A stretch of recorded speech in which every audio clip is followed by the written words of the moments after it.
Hello and welcome to the Muscatine Today show. We are on a field trip today on East 5th Street. We are at a project that MCSA and the First Presbyterian Church is working on together.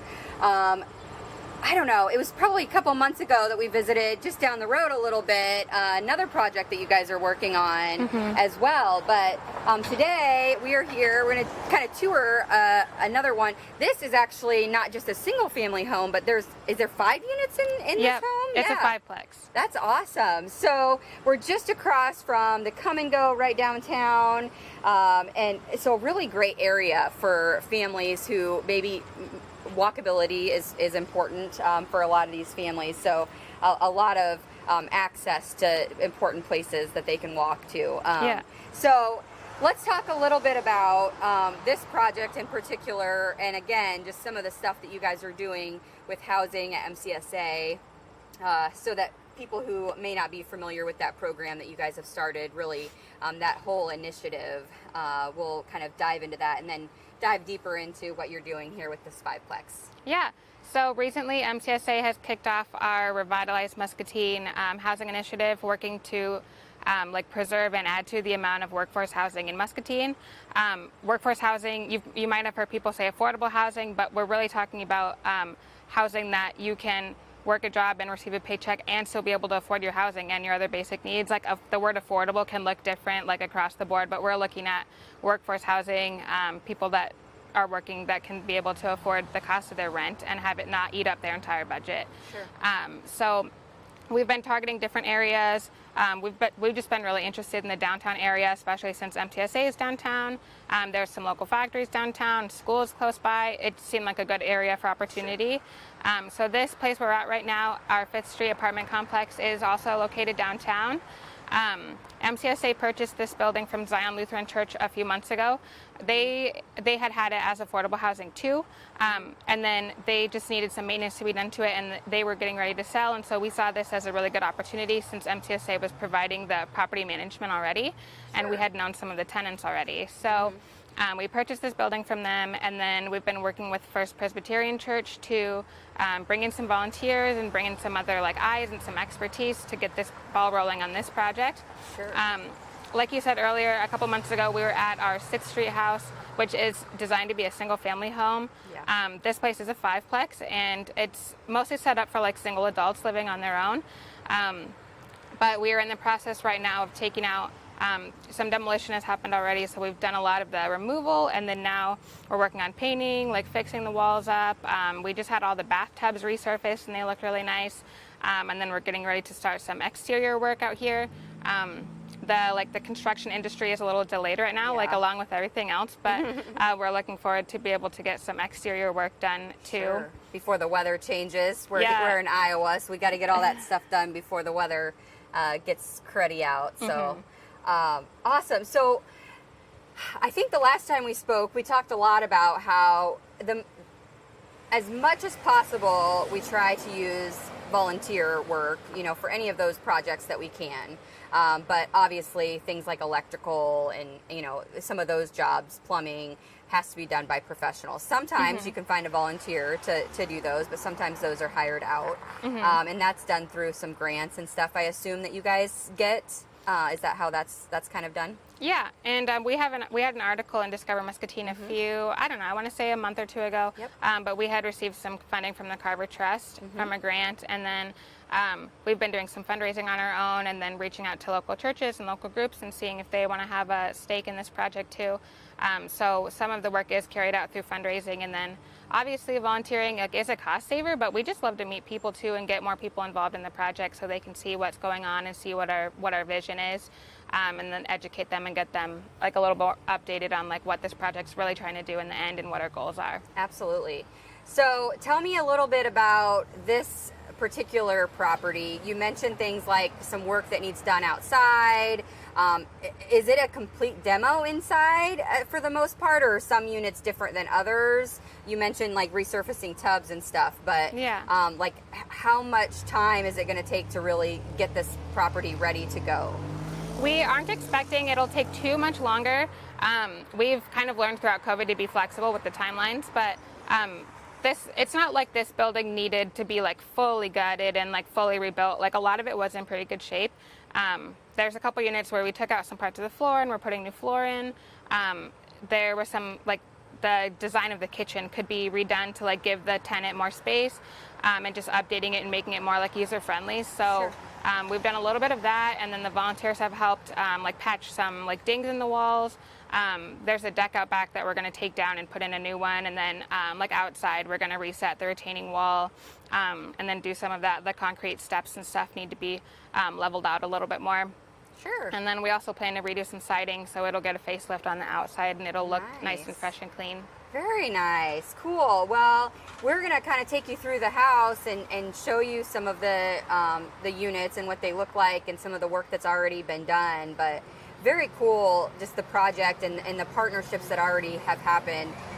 First Presbyterian also partnered on the other house as well. And like you said, just several volunteers who have stepped up and come and done demolition on these properties and come in and maybe slap some paint on and things like that. So it's really cool to see how the community can come together and really make a difference in the community. And affordable housing, like you said, is a thing in our community. It's something that's been brought up a lot, and really workforce housing is kind of a different word that's been, I don't want to say it's a new word, but it's one that's been brought up a lot more. Yeah, it's become like a lot more common to use that, just because affordable housing, like what does affordable mean? Like affordable can look different depending on what someone's budget is. And we just think that this is a good learning opportunity to really explain like what does our community specifically need. Right, absolutely. So we're going to take you kind of through some of the units and show you some of the work that's already been done. And it'll kind of be cool to see what they look like when they're completely done. So I'm still looking forward to going through the 6th Street house when that's done too. Seeing it just tore down to studs at that point when we visited that one. But this is a project that's not done after these two houses. You know, like this is something that you guys are going to continue and continue to find partnerships throughout the community, and hopefully just continue to buy properties and make this mission just continue to grow in the community, right? Yep, that's our plan. Awesome. So we're going to take you through and show you some things and talk you through, I guess, some of the process and what's next for this property. Awesome. All right, so here we are inside one of the units, one of 5, and this one looks like it's already gotten a coat of paint. Very nice. So tell us a little bit about what the units have here. You said it's basically for a single like adult. So we're talking like 1 bedroom, kitchen, bathroom. Yep, most of them are set up for a single adult or maybe 2 single adults. As you can see in this room, we've already done the new paint. We've packed some of the walls.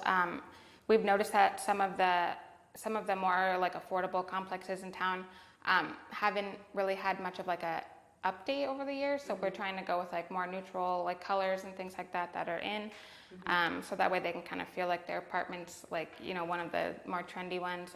But we've had some volunteers. Obviously you can see they've ripped out the floor. We're basically done with painting. We're going to replace some windows, stuff like that. So most of the units are set up with like a bathroom, a living space, a bedroom, and a kitchen. Awesome. So right now we're in the living space, and then over here there's a kitchen and a nice sized bathroom. So these are nice units in a really nice walkable part of downtown. So very nice part of town. Very convenient location as far as being able to get somewhere to work. Like you mentioned, you know, both of the Hans are within walking distance if need be. Several different places downtown that they could possibly work as well. So lots of work doing it. I love the grays. That's totally in right now, right? So this is one of the units. We'll go down to another unit and check that out as well, just to kind of get a feel for what some of those other ones look like as well. All right, so now we're down the hall in what you call one of the studio apartments. So it's a little bit smaller, but perfect for like a single adult or something, affordable for somebody. So tell me what the difference between a studio apartment and something that we were just in. Yeah. So some of the, I guess like we have what's close to a studio where it's kind of all one room, and then some of the other ones it's more of like an actual room is the bedroom. Sure. Like there's an actual room for the living room. Yep. And then we've noticed that there's opportunity for us to kind of redesign the space to make it more user friendly for the tenant. Mm-hmm. So maybe like expanding the closet or changing the kitchen layout or something, so that way it's more like fit for their needs. Sure. And then we've also across the buildings too, they didn't have like an AC unit or anything like that, and so we're working to put one of those in. Nice. Since we think everyone should be able to like not have to be super warm. Right. And then should be able to have like updated heating system for the winter. So that's one of our definitely one of our big goals is updating like the air systems. Perfect. So do these apartments, I see there's a refrigerator in this unit, do they come with those kind of amenities in them? Yeah, they'll come with appliances, and then we're debating as a staff if we think we want to make them furnished or not. Sure. That's something that's still up for discussion, but they're definitely going to come with everything you need like in a kitchen, and then there's a community laundry room in the building downstairs, so they'll be able to have access to laundry on site. Very nice, very nice. We'll show you also, she mentioned that some of the surfaces in the bathroom had been refinished, which mm-hmm. is a super nice thing. They look brand new. They really do. Cool. It's very cool. So we'll make sure to show you some of that too. But these spaces look really nice and fresh and clean, and it's going to be a really nice living space for someone. Mm-hmm. Actually, it looks like very soon. Like you look at spaces like this, and there's still stuff everywhere, no floor yet, but I think it'll come together pretty quickly. So do we. And First Presbyterian, they've been really great partners in this, and they've been bringing in volunteers who are just excited and like ready to jump in and get mm-hmm. their hands dirty. So as long as everything goes according to plan, it shouldn't be too much longer. That's very fun. So 5 units in this particular house. Mm-hmm. Five people who are going to be affected by this change in our community, and that's very cool. Mm-hmm. 6 if you count the 6th Street, and I know that there are other plans in the works as well. So it's very cool to think about this initiative and how it's coming and the ball is rolling, and mm-hmm. I'm excited to see how this all plays out and to see how this affects people's lives, and very cool spaces, nice places for people to live mm-hmm. in a very nice part of town. So kudos to you guys in First Presbyterian for partnering on this.